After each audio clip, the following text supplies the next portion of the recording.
kindergartners. Mrs. Wolcott here, and today we're going to learn more about flowers. We're going to make different kinds of flowers and talk about what it is that flowers do. Today you'll need paper and a pencil.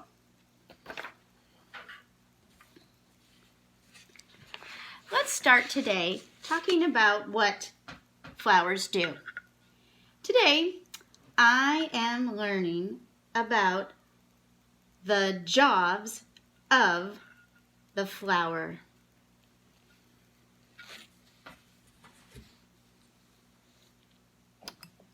Each flower has jobs to do.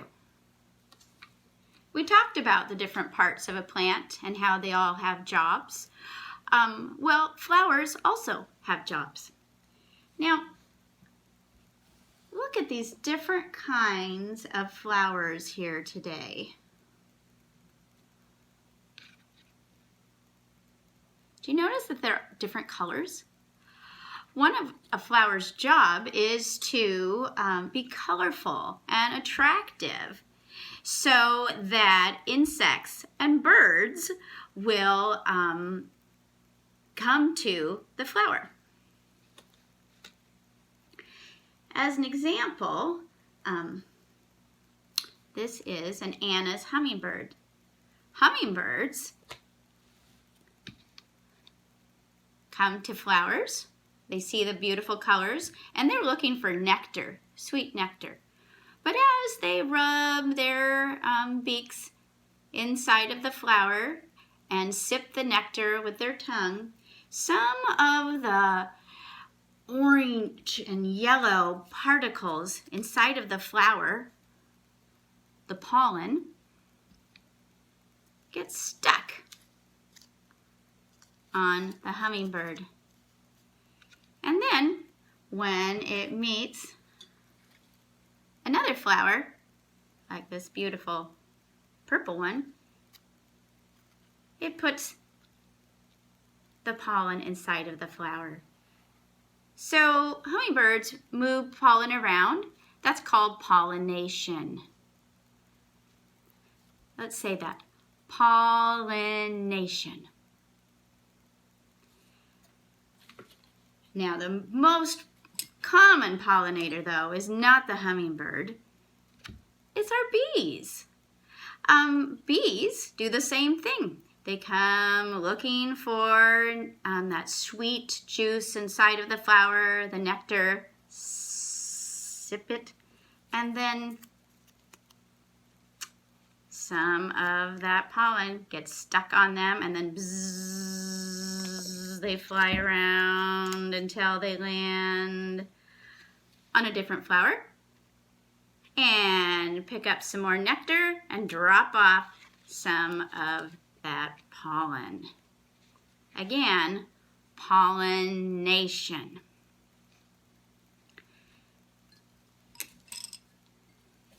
Now, the second job,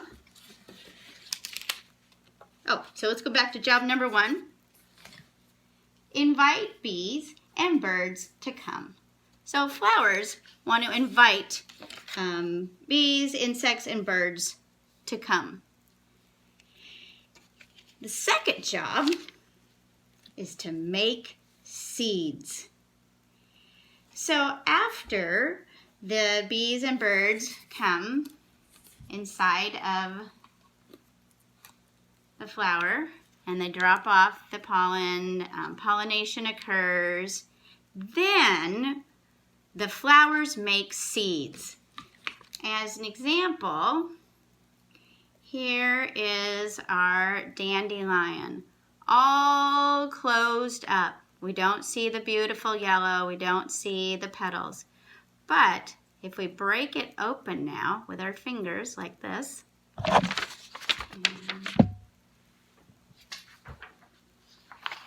we break it open, on the inside here are teeny tiny seeds.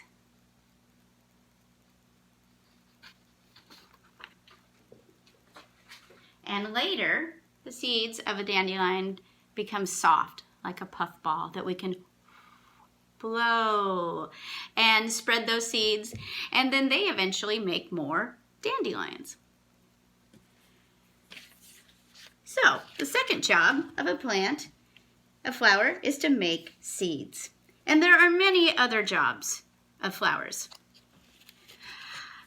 But instead of going into the other jobs right now, we're going to make our own flowers. We're going to look at the flowers that we brought. So I hope you have the ones you found in your yard, the ones you found in your garden. Gather those together now. And we're going to be making a vase to put them in. So take your paper and vase starts with a special letter. The letter of the week, V. So I'm going to make a big V here, like this. And then I'm going to make the sides of the vase like this. And I'm going to put some water in the vase, like that, because plants need water. All right, and now let's add some plants here. Let's start by remember our dandelion yesterday? Had a long, skinny stem, and then lots of petals, hundreds of petals. And now, let's add a different flower.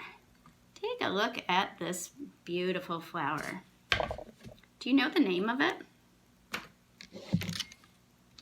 That's right, it starts with a T. Tulip. Now look at the shape of the tulip. Do you notice how it starts right here, it goes down and up? Yeah, what letter is shaped like that? Curved and up. A U. So, let's go back to our vase here. We'll draw a stem up and let's make a U like that. And, oh, we forgot to count. Let's count the petals. Here we go. 1, 2, 3, 4, 5, and 6. 6 petals. So, 1, 2, 3, 4, 5, 6. All right, so a dandelion, tulip. Wow, you might be lucky enough to have this beautiful flower in your yard. This flower has a special name. Did you forget? It's called Forget Me Not. Forget Me Not. And forget-me-nots have beautiful tiny flowers, and each flower has 5 petals. Okay, so here we go. Let's go back to our picture and make your stem. And then I'm going to make a really big stem here. And I'm going to put 1, 2, 3, 4, 5 circles, little circles for my petals. And forget-me-nots have lots of flowers, so I'm going to put another one over here. 1, 2, 3, 4, 5 little circles.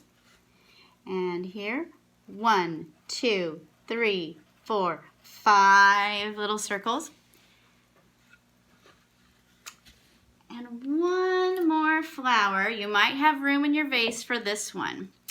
This orange flower has a big name. Let's Look at it carefully. Do you see E-N-D? End! The word end is hiding in it. Let's sound it out. Calendula. Calendula. Or calendula. You can say it either way. The calendula or calendula has many petals, many flat petals. So I'm going to put it over here by the dandelion with another stem coming out of the water, and then lots of big flat petals, much bigger than the dandelion. And I'm going to put a little circle in the middle where the pollen is. Okay, so tomorrow you're going to work on coloring this, and this vase, we're going to give it to a special person. Now, as you know, right now, there are people in our community that are working really hard to keep us safe and to make sure that we have the things that we need. So, we're going to put 2 on here. 2. And then I want you just to leave a big space here. And later, we're going to fill this in with the word that goes there. In the meantime, you could take your black marker, and if you'd like to outline different parts here so that they stand out like this. And what letter is our vase? That's right, it's a V. And you can go and outline your beautiful flowers so that we can see the shape of them really well before we color. All right, well, that's it for today. Thank you for coming, and I will look forward to seeing you next time. Bye.